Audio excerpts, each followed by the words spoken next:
I hate introductions, don't you? But it seems like they're always necessary. So here goes. I'm Ashley. I'm a wife, mom, pastor, and missionary's kid, which is double trouble if you didn't know. And if you're in this space, we're here to learn about who God is, who we are in Him, and how to do faith in the real, meaning the real messy.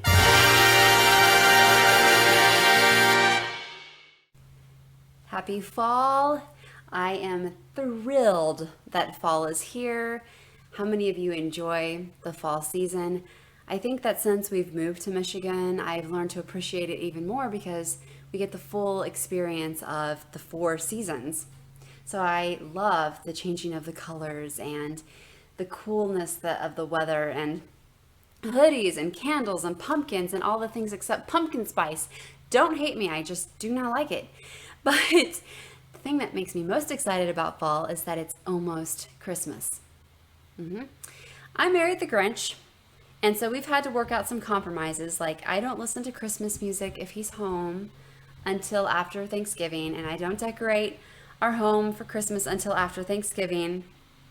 And whatever, that's fine. But I'm just excited we're one step closer. So it's not really even that I love fall, I guess, as much as I love being closer to the Christmas season. I hope you have had a wonderful summer and that you enjoyed the last few episodes that I've been putting out. If you're new here, I want to welcome you, and I want to thank each of you just for your time. All of us have things that are pulling at us and demanding of our time, and so for those of you that are making the time to listen or watch on YouTube to these episodes, thank you. It is such a gift to me that you're doing that. And I also want to take a moment to call out someone really special. I'm not going to use her name, but she will know who she is sitting in her living room watching on YouTube. This dear lady, I have not had the privilege of meeting her yet in person. I hope to very soon. But this dear lady has been such an encouragement to me since before the podcast was ever birthed. I have a blog and I like writing. And so she has just been someone that has just consistently taken the time to encourage. And now with the podcast, she just remains true to that. And she's someone that God continues to use to just spur me forward. And so thank you. And, you know, she's one of those individuals that really challenges me to be that kind of encourager to others. I think sometimes we think things in our head, or we might even say them to others, but we never actually say that kind word or thought to the person. And so she just challenges me to do that. Did you like seeing Eric again? Did you like meeting my brother? It was very special to have my brother here. He's in Texas, I'm in Michigan, and we just don't get very much time together. So I was grateful that he took the time to come on and to let me introduce him to you. I have somebody else that I want to introduce to you today. This is someone that has never been here before. This is someone who I'm pretty sure I can guarantee you will never be back. This is a treat. Are you ready? I'm introducing you to my 12-year-old self. I found and pulled out my old diary. It's interesting. I will say that it is interesting. And I would like to read to you a few entries exactly as I wrote them. I was not a very good speller. Even though I was 12, I had not yet learned how to spell diary correctly. But here's a little bit of 12-year-old Ashley's world and thought. Dear Derry, I'm changing the names, okay? Sam wanted to know who I liked, so I told him the truth and said I liked him. He said he likes me and Anne. I wish it were just me, but it's not. Maybe sometime soon he'll like just me. Had to underline that just. And then on the bottom of the page I wrote, turn a few pages over, as in like the very next page, because I guess I was afraid I would forget to do that. Dear Derry, I'm shocked. I just got the news that Sam likes me for a girlfriend. Yahoo! Bunch of smiley faces.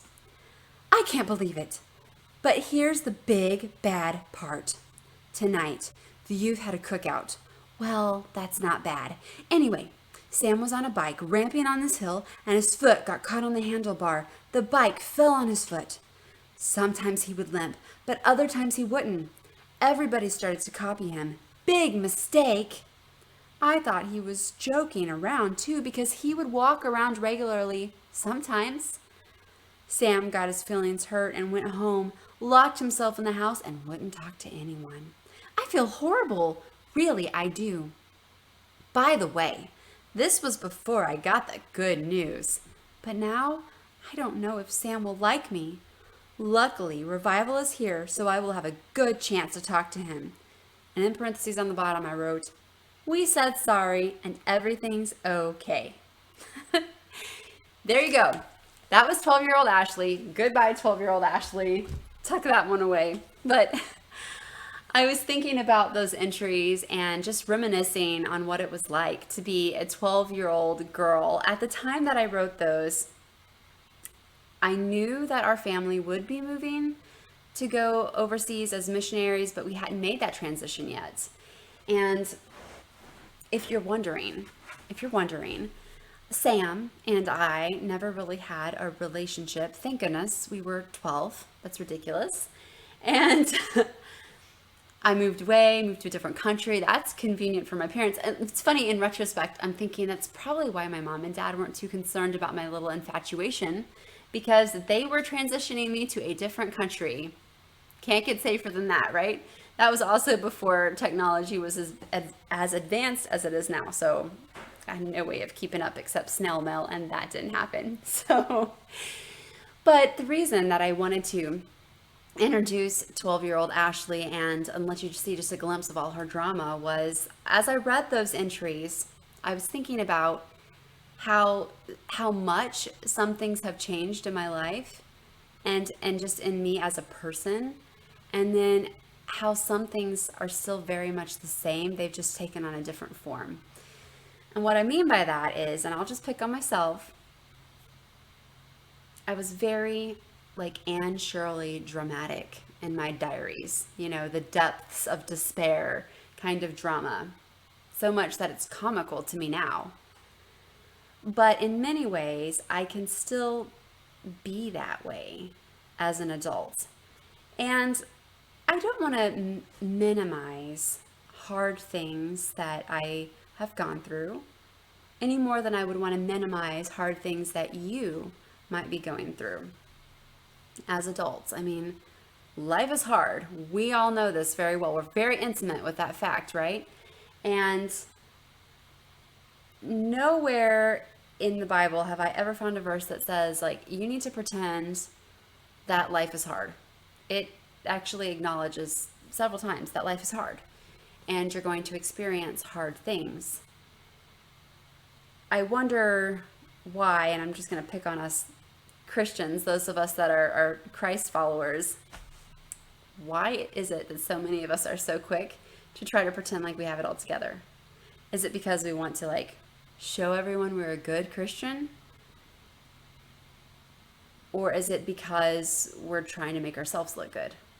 And the reason I ask that of myself is because honestly, I think a lot of times my fear in letting people in and letting them see the mess and letting them see the need for Christ is because I'm concerned about my image and what people are going to think and what they're going to say. And I've been praying for so long now that God will give me the courage to let people see the mess as is appropriate, because we've talked about this in other episodes, the difference between authenticity and transparency. That's episode 1 if you don't know what I'm talking about. But I want to be very authentic with everyone and transparent with those that I know I can fully trust.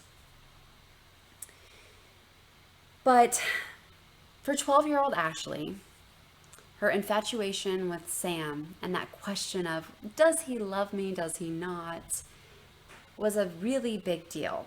And for 36-year-old Ashley, it's laughable. I can assure 12-year-old Ashley that is not a big deal. Like, nothing. It's a blimp in your life story. And yet at the time, nobody could have convinced me otherwise. I just kind of wonder how many situations in my life now are like that. The ones that just seem so big, but in perspective are going to be like, no, that wasn't that big of a deal. I can think of things even now within the last, we'll just say 10 years, things that just were all consuming. And now I rarely even think of them. But there are things that we experience that are very monumental, that are very challenging. I know some of your stories personally. I know some of the things that some of you are sitting in right now, things that are heartbreaking, things that are causing you to feel a sense of despair or hopelessness, things that deeply hurt, wounds that seem like they might not heal. I mean, those things are there.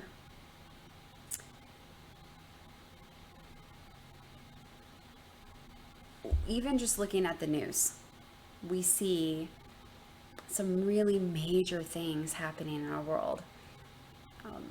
Afghanistan, need I say more, is one of those really, really big things. And when I was thinking about all those things, a verse kept coming to mind, and I want to share it with you because it's been challenging me with this whole line of thought. So before I go any further, I want to just encourage you, if you're not used to reading your Bible or you didn't grow up around the church or anything, it's really important that you know to read passages in context. So just like in our lives, you can take something that I say, one thing, and if used out of context, you can completely change my meaning, right? We can do the same thing with God's word. We actually hear it all the time. One of the most common things that I hear used out of context and incorrectly is the phrase, oh, you shouldn't judge. When I hear someone say that, I always think you don't know the context of that passage at all. And that's not what was actually being said. So it's so important to go to the source and read the context to grasp understanding. So I'm not going to read to you all of the context of the verses. So I'm going to encourage you to do that for yourself. But kind of just as a quick summary, what was being discussed was that we have a treasure in the gospel. The gospel is the good news, the hope that we have in Jesus, that he rescues us. And in the last part of chapter 4, it's talking about this eternal perspective. It says, well, let me just back up just a tad, because in verses 7 through 10, it's acknowledging the hard things. This is kind of what I was referencing earlier. Listen to this. It says, we are afflicted in every way, but not crushed. We are perplexed, but not in despair. We are persecuted, but not abandoned. We are struck down, but not destroyed. Do you see what's happening there? It's not saying our life is always going to be really great when we're following Jesus. No, it's saying we're going to experience affliction. We're going to experience feeling perplexed, and we're going to be persecuted, and we're going to get struck down. But there's the important but, right? So then going back to the verses that I wanted to share with you, it just says, therefore, we don't give up. Even though our outer person is being destroyed, our inner person is being renewed day by day. For our momentary light affliction is producing for us an absolutely incomparable eternal weight of glory. So we do not focus on what is seen, but what is unseen. For what is seen is temporary, and what is unseen is eternal. I wish that there were a way that I could see you in person right now, that I could actually hear you, because it would be so fascinating to me to swap stories. And like I said, some of your stories I have the privilege of knowing.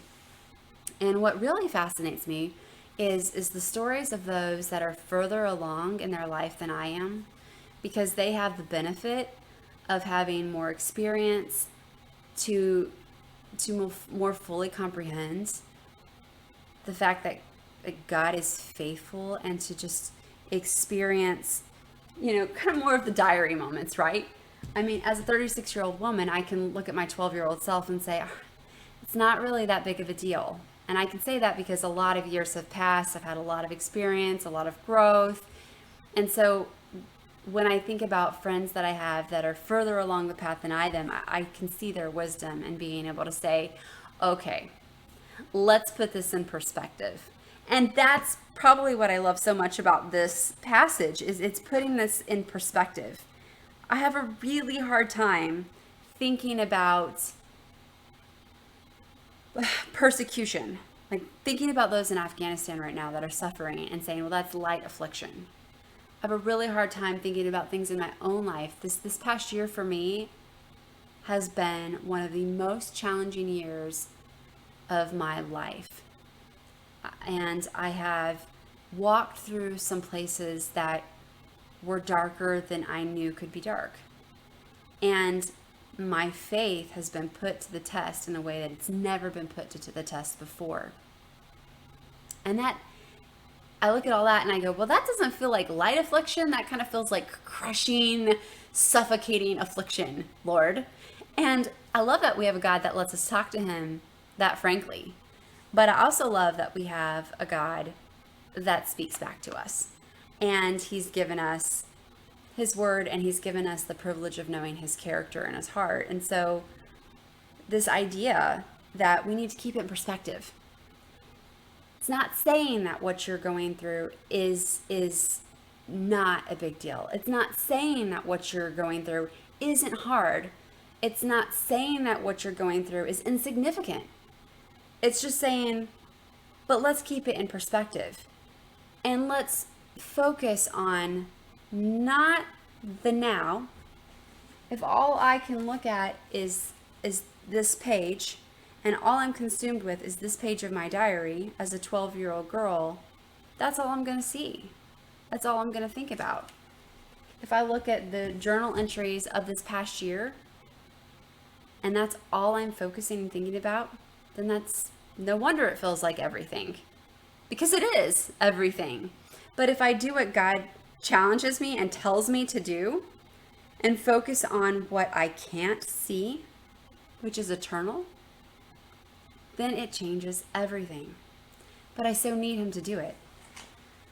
I have so desperately needed God this year to meet me in the dark places, to meet me in the hard, to meet me in the mess, to lift up my chin and say, look at me, and hold fast to what is true. Even though your eyes don't see it, what are you going to choose? Who are you going to believe? And that has been a game changer for me. I am not saying that I have figured this all out. I am not saying that there are no dark places in my life, that I have no struggles. This is a daily thing for me. And I suspect it is for you as well, if you're following God. There is I wish I would have had this verse ready, because I just struggle so much with memory work of any kind. But there's a father that takes his son to Jesus in the New Testament. And he wants Jesus to heal his son. And Jesus is like, of course I can heal the son. But the father, the heart of his response is, and again, I'm so sorry, I can't just spurt this from memory, but he says, Lord, I believe, help my unbelief. And when you and I have those massive diary-worthy moments and circumstances in our life, I wonder how much our heart would change, and our perspective would change. If we could just be honest enough with ourselves and with the Lord to say, Lord, I believe, help my unbelief. Help me to trust you. Help me to keep going, even though my eyes can't see. I guess this is just one more example of what I say so often in the episodes, that when we're willing to admit that we need him, that's when we start making our stories about him. And when we're willing to admit that we need him and we call out to him in those places of need, that's when he starts that transforming work that only he can do. And it changes everything. So if you are in a diary worthy moment right now, if you are in your own form of depths of despair, or if you're struggling in any way, I hope and pray that you are reminded and encouraged to lift up your eyes and to look to the one who gives a new perspective that will change everything. Bye for now.